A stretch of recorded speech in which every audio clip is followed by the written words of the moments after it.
oli ku Bokati TV. Leero enkya ne luli Bokati TV.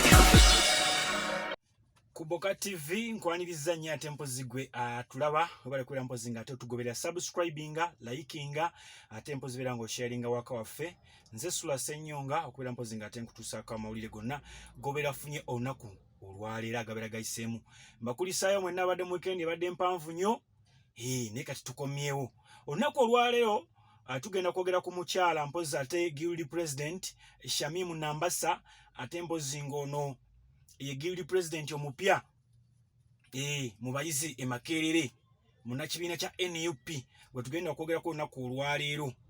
Naye nga mbakubiriza ogenda ku Kabuzi Restaurant okubeera nga mufuna embuzi ey'omulembe basangibwa bwayise wali eri mpozi ku Kyennabweru awo nga bakava ku City Council mu paaka y'empya ya Ssemmango. Ubu babuulizaawo bajja kwera nga bakulagirira. Ayagala delivery genda awo mpozi mu kabox wansi awo gyalaba ennamba y'essimu eyo eriko obeera mpozi nga te obakubira. Buuza ku bakyali bange Imenansi ogamba otya, Abibu Nsereko ogamba otya, Amos Mukisa ogamba otya, Ivan Paja South Africa ogamba otya, Shanese Banenya UK ogamba otya, Gatta Kogwese Kamate Kapalaga Baby mwena muri USA, Lukwago ogamba otya, Canada, ate mpozi n'abalala mwenna abatufollowinga ku mukutu gwaffe guno gwa Bokati TV. Shamimu Nambassa mpozi ye Guild President omukyala asoose ye Guild President omukyala owokutaano. Ekitegeeza nti Makerere University nga bali nti bali aba president akabero yakalonda yakabera ne Guild Presidents 87 kati Nambassa ye Guild President omukyala owokutaano. Kitegeeza babadde bameka? Babadde bana. Obonfuna bulungi nnyo. Kati Nambassa ye first Guild ye Guild President owokutaano mu bakyala ku Makerere University. Omukyala ono mpozi ate mu kifo ekyaba Guild President abasiraamu yasoose abakyala. Ba Guild Presidents abakyala abasiraamu yasoose ali mu kifo ekisookera ddala yasoose. Tubadde tetubeera nko na Guild President mukyala ate nga musiraamu. Obonfuna bulungi nnyo. Omukyala nnono Nambassa munnakibiina kya NUP era mwalabako emabegaawo nga bagenze mpozi okukola campaign era poliisi yasooka ne bazoganyamu nga bw'omanyi eba NUP babizoganya naye nga ate abalala balekawo ne bakubeera nga bakola campaigns bulungi. Omukyala ono akola bya ddagala muyite pharmacist era nga bw'omanyi nti abasawo baddokita baani babeera nnyo bize. Kati ne ba pharmacists abasinga bali busy because babeera batabula eddagala. Bakola batya? Basoma eddagala ne baliyita batya? Omuntu omuwali enkanawa. Kati yabadde era ye first pharmacy Guild President. Obonfuna bulungi nnyo. Guild President bali bava mu abaana abakola courses ez'enjawulo, abakola law, abakola ki naye mu bafamasi abakola pharmacist yabadde first Guild President asoose. Omukyalo nno yabeerako coordinator, class coordinator kuba GRC of Health Science ate bwe yaveeyo nadda mpozi kuba Guild Academics Affairs Minister era nga mpozi ye mukyala eyasooka ku kifo ekyo. Omukyalo ono nno yaliko Edigaalo e Nabisunsa Girls School. Shamim Nambassa ye Guild President ow'omulundi ogw'ekinaana ye Guild President ow'omulundi ogw'ekinaana.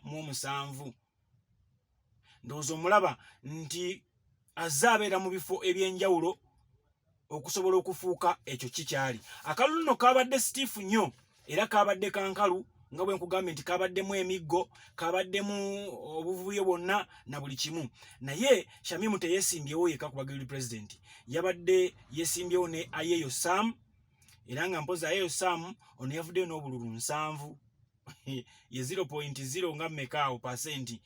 Then wabaddeyo Bukala Silver ono yafunye obululu 649 ye 6.26%.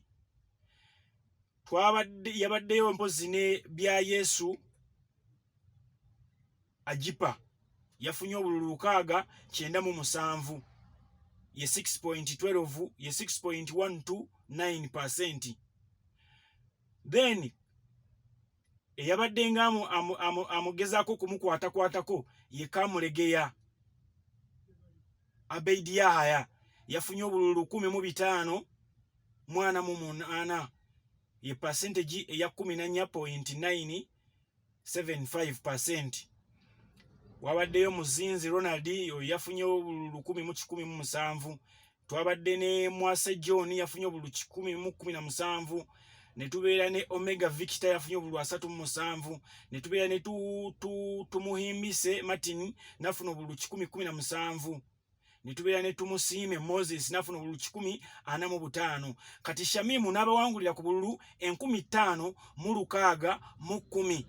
Bwe tugenda mu percentage yafunye ebitundu 54 n'obutundutundu 160 kale bala 1 yafunye 34.161%.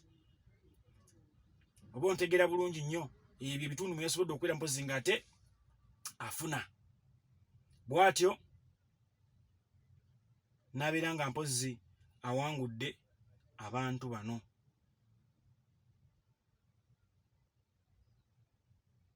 Obamfuna bulungi nnyo nabeera nga mpozi awangudde abantu bano. Era olupapula lwe tufunye lukulaga nti ab'ebyokulonda bakonyeeko okwabadde Kananga William, Kirabo Tracy vice chairman oli yabadde chairman, na Ruhayana secretary wa commission erondesa, Wambona Martin commissioner for finance, ne Dumba Sad nga mpozi ne badde wa public relations officer.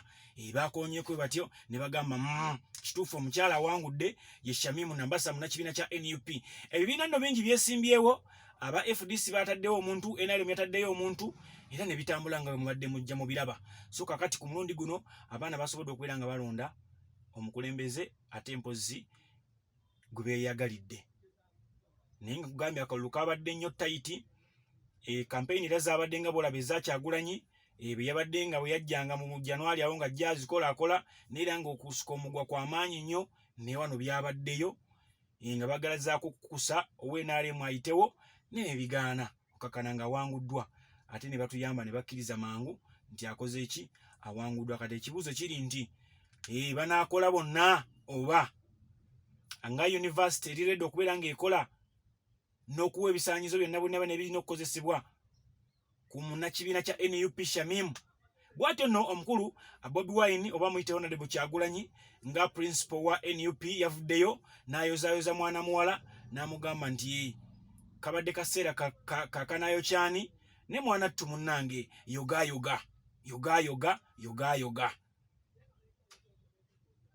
Omukyala omukyala omusiraamu asoose okubeera guild president owa Makerere University, ate nga mpozi agidde mu kifo kya 5 mu bakyala abakakulemberako university eno. Sijja kubeera mpozi nga ate nsukkawo, mbagaliza okubeera obulungi, mwongere okusubscribinga n'okusharinga. Tusinkane olunaku olulala. Oli ku Bokati TV leero enkya na luli. Bokati TV.